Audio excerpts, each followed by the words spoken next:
केरल का मलप्पुरम जिला, यहाँ एक 17 साल की लड़की ने YouTube पर वीडियो देखकर बिना किसी मेडिकल मदद के अपने बच्चे को जन्म दिया। लड़की प्रेगनेंसी के दौरान अपने घर में ही रही, लेकिन 9 महीने तक घर में किसी को खबर तक नहीं लगी कि वो प्रेग्नेंट है। डिलीवरी के 3 दिन बाद बच्चे के रोने की आवाज से लड़की की मां को पूरी बात पता चली।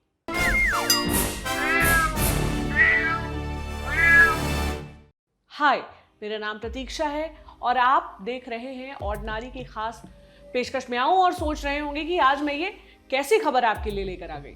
दोस्तों, मौसम त्योहार का है, लेकिन सबके लिए ये दिन सुखद नहीं है। उस लड़की के लिए तो बिल्कुल नहीं, जिसे न कोई सेक्स एजुकेशन मिली थी, ना ही उसे किसी ने वो माहौल दिया था जिसमें वो खुलकर अपनी माँ से अपनी प्रेगनेंसी के बारे में डिस्कस कर सकती। इंडिया टुडे की अक्षय नाथ की रिपोर्ट के मुताबिक लड़की अपने माता पिता के साथ ही रहती है।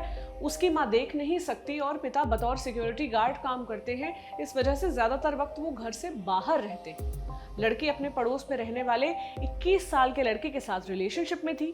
दोनों के घर वालों को इस बात की जानकारी थी। हालांकि प्रेगनेंसी की बात दोनों ने घर वालों से छुपा कर रखी थी। प्रेगनेंसी के दौरान लड़की ऑनलाइन क्लास का बहाना करके पूरे टाइम अपने कमरे में बंद रहती थी। ऐसे में घर वालों को कोई शक नहीं हुआ। डिलीवरी से पहले लड़के ने लड़की से कहा था कि वो YouTube पर वीडियो देखकर सीख ले कि नाल कैसे काटते हैं। डिलीवरी के बाद भी घर में किसी को बच्चे के होने की भनक तक नहीं लगी। 3 दिन बाद लड़की की मां ने बच्चे के रोने की आवाज सुनी। उसके बाद तुरंत लड़की और बच्चे को अस्पताल ले जाया गया। दोनों को फिलहाल मेडिकल सुपरविजन में रखा गया है। चूंकि लड़की नाबालिग है, तो अस्पताल ने चाइल्ड वेलफेयर कमीशन यानी CWC को इस घटना की सूचना दे दी है। CWC ने घटना की जानकारी पुलिस को दी। पुलिस ने पॉक्सो एक्ट के तहत कार्रवाई करते हुए आरोपी लड़के को गिरफ्तार कर लिया है, क्योंकि भले ही लड़की का कंसेंट रहा हो, लेकिन वो नाबालिग थी और नाबालिग का कंसेंट मान्य नहीं होता है। वहीं लड़का जो था वो बालिग था। खैर, इस मामले में गनीमत ये रही कि लड़की और बच्चे को कोई मेजर हेल्थ इश्यूज नहीं हुए और दोनों की जान बच गई। लेकिन इस तरह बिना किसी मदद के घर पर डिलीवरी करना बेहद खतरनाक हो सकता है, इतना कि माँ और बच्चे की जान पर बनाती है।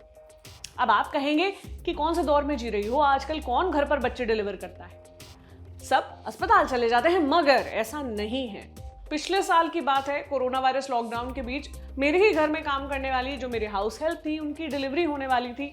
वो कोरोना के टाइम अस्पताल जाने को लेकर इतना घबरा गई कि अपनी डिलीवरी उन्होंने घर पर ही करवा ली। YouTube और अफोर्डेबल डेटा पैक्स के दौर में सबको लगता है कि गूगल देवता हर समस्या का हल कर सकते हैं, खासकर यंग जनरेशन को।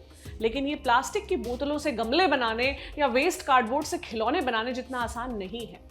घर पर डिलीवरी कितनी खतरनाक हो सकती है, ये समझने के लिए हमने बात की डॉक्टर प्रियंका से। वो दिल्ली के लोकनायक अस्पताल में गायनेकोलॉजिस्ट और IVF एक्सपर्ट हैं। प्रियंका ने बताया कि होम डिलीवरी माँ और बच्चे दोनों के लिए बहुत बहुत बहुत खतरनाक हो सकती है। घर पे ट्राई की जाए तो भी यह बहुत खतरनाक होती है। बच्चे का शरीर तो पैदा हो जाता है, लेकिन उसका सिर अटक जाता है। ऐसे में भी बच्चे की जान को भी खतरा होता है, माँ को भी दिक्कतें हो सकती हैं। कई बार बच्चा आड़ा या तिरछा होता है। ऐसे में भी घर पे डिलीवरी ट्राई करना बहुत ही रिस्की होता है। ऐसी औरतों को सिजेरियन डिलीवरी की ज़रूरत होती है। कई औरतें पहले ही जिनका सिजेरियन हो रखा होता है, इनमें बच्चेदानी के फटने का खतरा होता है। जो पुराने टाँके होते हैं वो फट जाते हैं, जिसे यूट्राइन रप्चर कहते हैं। ये सारी दिक्कतें आ सकती हैं। वहीं जिन औरतों ने पहले 3-4 बच्चे किए हो, ऐसी औरतों में भी पोस्टमार्टम हेमरेज, यूट्राइन इन्वर्जन, ऐसे बहुत से रिस्क होते हैं जो कि बहुत कॉमन होते हैं। ये बहुत ही हाई रिस्क ग्रुप होता है। इन सारी औरतों को घर पे डिलीवरी की कभी सलाह नहीं देनी चाहिए। अब आते हैं कि बच्चों में क्या क्या दिक्कतें हो सकती हैं। बच्चा कई बार समय से पहले पैदा हो जाता है या बच्चे का वज़न कम होता है। ऐसे बच्चों में हाइपोथर्मिया का रिस्क होता है, हाइपोग्लाइसीमिया का रिस्क होता है। इन बच्चों को भी स्पेशल केयर की ज़रूरत होती है। वही बच्चे के पैदा होने के तुरंत बाद ही देखा जाता है कि बच्चा सही तरीके से सांस ले रहा है कि नहीं, पिंक है कि नहीं, बच्चे का पल्स सही चल रहा है कि नहीं। कई बार बच्चा सप्रेस निकलता है, जिसे रिससिटेशन की ज़रूरत पड़ती है। अगर सही समय में बच्चे को रिससिटेट ना किया जाए तो भी बच्चे की जान जा सकती है। ऐसे बच्चों को नर्सरी में भी रखना पड़ सकता है। अगर होम डिलीवरी ट्राई की जाए तो माँ और बच्चे दोनों के ही वाइटल्स जैसे कि पल्स, BP, ये सब मॉनिटरिंग करना बहुत ही मुश्किल है। माँ और बच्चा दोनों ही डिहाइड्रेट हो सकते हैं, शुगर की कमी हो सकती है। बहुत से कारण हैं जिनकी वजह से इनकी जान तक जा सकती है। भारत सरकार भी इंस्टीट्यूशनल डिलीवरी को बढ़ावा देता है। मैं इतना ही कहना चाहूँगी आखिर में कि हमें भी किसी भी मीडिया में आए किसी वायरल वीडियो से प्रभावित होकर होम डिलीवरी को बढ़ावा नहीं देना चाहिए। हमें हमेशा ही इंस्टीट्यूशनल डिलीवरी को बढ़ावा देना चाहिए। होम डिलीवरी से बहुत ज़्यादा रिस्क हो सकते हैं माँ और बच्चे दोनों को।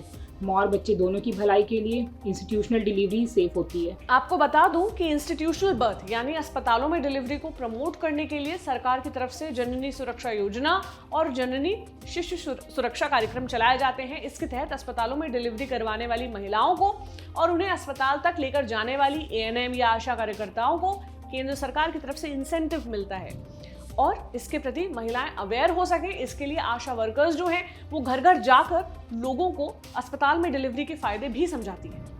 लेकिन केवल सरकार के कदम ही पर्याप्त नहीं है। ये मसला जितना मेडिकल है उतना ही सोशल और कल्चरल भी है, यानी हमारी सोसाइटी से जुड़ा हुआ है।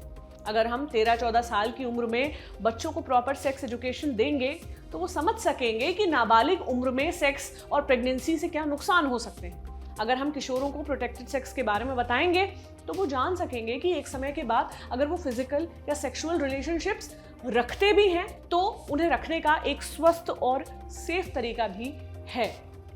लेकिन हम तो वो लोग हैं जो कॉन्डम या बर्थ कंट्रोल पिल्स का ऐड आते ही बगले झांकने लगते हैं। ये बात सच है कि हम में से कोई भी इन मसलों को लेकर अपने बच्चों या अपने पेरेंट्स से इतनी जल्दी सहज नहीं हो पाता। अगर आप मुझसे अभी कहें कि किसी टीनेजर को सेक्स एजुकेशन दो तो मैं एक पल के लिए तो घबरा जाऊंगी, मगर हमें मिलकर कोई तरीका निकालना होगा। हमें सोचना होगा कि इन कम्युनिकेशन बैरियर्स को कैसे तोड़ सकें, वरना इस झिझक का नतीजा हमारी आने वाली पीढ़ी भुगत सकती है। क्या राय है आपकी, मुझे कमेंट सेक्शन में बताएं। म्याऊं के इस एपिसोड के लिए रिसर्च की है मेरी साथी कुसुम ने। मैं हूं प्रतीक्षा। मिलेंगे आपसे फिर एक नए टॉपिक के साथ। Thank you.